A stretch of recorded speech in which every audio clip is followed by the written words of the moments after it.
Ooh, okay, I think it's definitely safe to say that this Heisei series, as it's called, is definitely the point where Godzilla movies really got good. Because Godzilla vs. King Ghidorah is, like, arguably my new favorite in the series, and I haven't had a favorite in the series since the first Godzilla.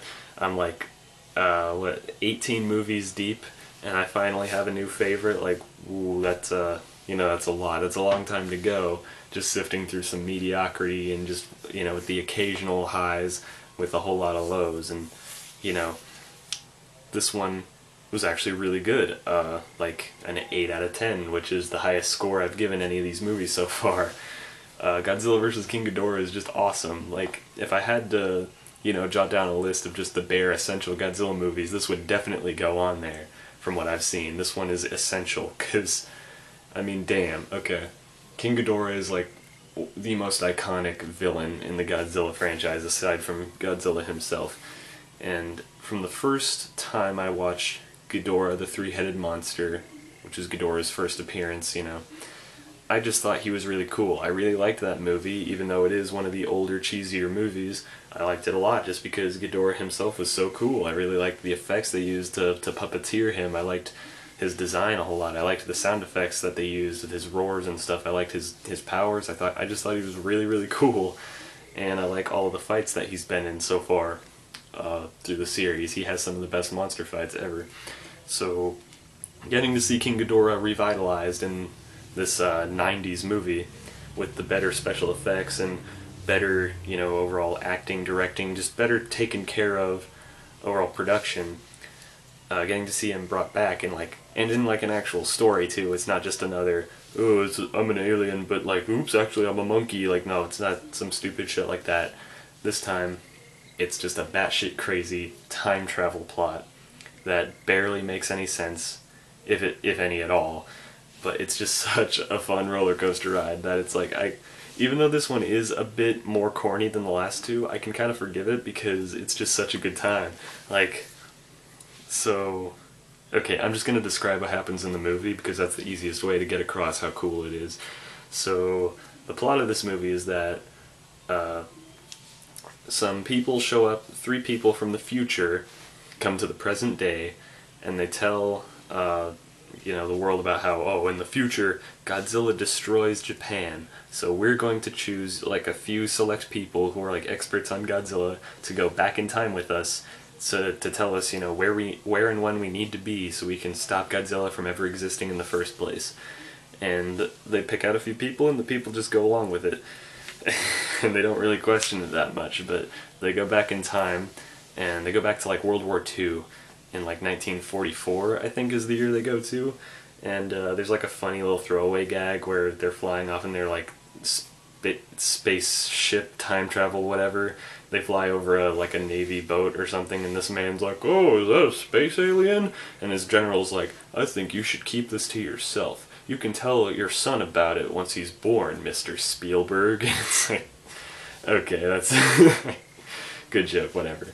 But yeah, so they go to 1944, they go to this island, and there's some Japanese troops fighting some, I think they were American troops, I don't know, I wasn't really paying attention, but there's a little battle going on, World War II era, and there's a dinosaur there, and the dinosaur interrupts the fight, and I guess inadvertently saves the Japanese troops from danger or something, but they refer to this dinosaur as a Godzillasaurus because it is the dinosaur that was eventually mutated into Godzilla through the atomic bomb that was dropped on that island.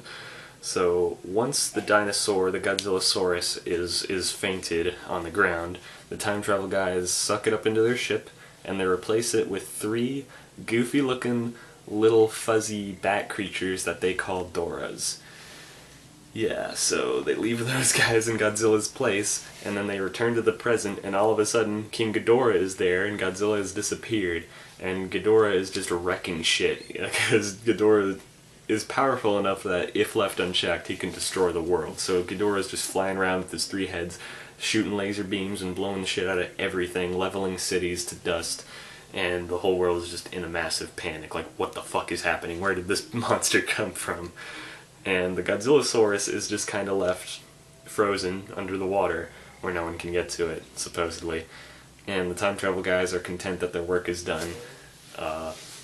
It's kind of funny because they even recognize that it's totally possible that Japan could just, like, you know, nuke the shit out of the Godzilla source and make a new Godzilla if they wanted to, but they don't really do anything about it. They're just like the present day people just kind of play dumb, and the guys from the future are like, yeah, I'm surprised you didn't try doing that. Like, that would have been my go-to if I was in your position.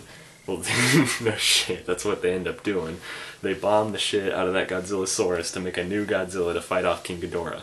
But this new Godzilla that they create, because he was attacked with modern-day nuclear bombs instead of 1954 nuclear bombs, this Godzilla is, I want to say, I forget how much bigger he is, but he's quite a bit bigger than the last Godzilla they had, and he's also a lot meaner, because this is no longer the same Godzilla who fought Violante and made a connection to some people. This Godzilla is just an asshole, and he stomps around, he blows up buildings, he beats the shit out of Ghidorah. They have an awesome fight in, like, an open field, and the fight ends with Ghidorah, like, on the ground, kind of, like, scrambling to get away. He's got, like, holes in his wings and stuff, and Godzilla just spits his atomic breath at him and blows Ghidorah's middle head right off. It's incredible. And they even tease it, like, in the beginning of the film. Like, the very first scene is the guys in the future finding Ghidorah's corpse missing a head and being like, oh, we have to stop this from happening. And I completely forgot about it by the time I got to this point in the film, and so seeing Ghidorah's head get blown off was just like, whoa! That was, like, probably the coolest monster kill in the whole series up to this point. And after that happens, Godzilla just goes on a fucking rampage, and the effects, I gotta say, the effects have been kicked up like a few notches over the last few movies. The miniatures actually kind of look like real buildings sometimes, so the scenes of monsters stomping on buildings and just blowing things up look a whole lot better than they ever have. And this goes on for a while, and it's fine. Like, I'm not even upset at how much destruction there is in this movie, because it's all fun to watch.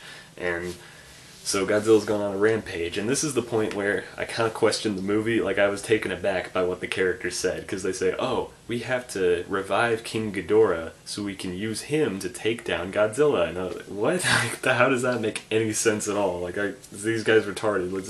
This plot's stupid. But no, what I didn't expect was that they actually take Ghidorah's corpse, they take it to the future, they, like, hijack the time machine, they take it to the future, they soup up Ghidorah with all of this future technology. They bring him back as fucking Mecha Ghidorah, and his middle head was replaced with a metal head. So you just got Mecha Ghidorah flying around with, like, a person inside of it controlling it. And they have yet another fight with Godzilla, and it's just the best. It's some of the best action choreography in the series up to this point. It's just, it totally kicks ass, and Mecha Ghidorah's got all the gadgets and everything. They try clamping their hooks around Godzilla and getting rid of him, and I think eventually the fight ends with the two of them crashing into the ocean, never to be seen again, supposedly. Whatever, for the time being. No. Fuck you. But yeah, just goddamn, Mecha Ghidorah is, like, the coolest thing ever. Just to capitalize on the whole Mecha Godzilla trend, they bring it back, but with this other iconic monster in such a brilliant, unexpected way. I was way into that, and I mean, yeah, this movie just has the perfect, like, I feel like it borders on being too crazy and too silly in comparison to the other Heisei era Godzilla films, but it just it walks that tightrope so perfectly. It just so, I don't know, it's just perfect. It's a perfect balance of silly and serious. It's the best. It's the best Godzilla. It's good. I don't even know why I'm talking about it anymore. Just go fucking watch it.